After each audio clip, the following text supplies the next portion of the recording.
Welcome to moMONEY. I'm your host, Alexander Paul Morris. So, what's with all this talk of offering citizenship rights to illegal immigrants? Come here illegally, work illegally, then jump to the front of the line, ahead of all of the legal immigrants with expensive American college degrees, paying expensive U.S. rent, who, forget about getting a green card or citizenship, are denied simple H-1B visas and sent packing.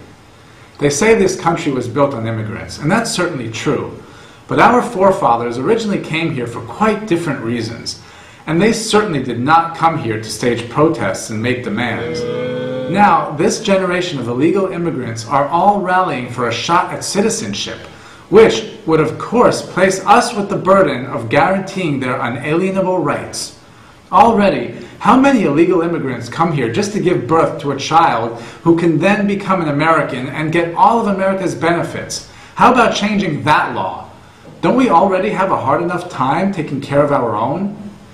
It is interesting that somehow the issue of taxation comes into all of this, when the $5,000 or so they earn wouldn't likely qualify them to even pay taxes. In fact, they may even be eligible for a tax refund at that level of income. Then illegal immigrants make the point that they're only taking jobs that Americans don't want to do, and it's really not a threat to Americans. Oh, really? Do you still think they'll want to do those jobs once they become citizens? Blech. Not to worry, though. There'll be a whole new batch of illegals flooding in to stake their claim as well. They'll all want their voting rights, minimum wage rights, and hey, why not welfare and social security rights while we're at it? Soon they'll probably even want their own New York City Immigrants' Day Parade. Right or wrong, the employers hiring these people are doing so because they can hire illegals so cheaply.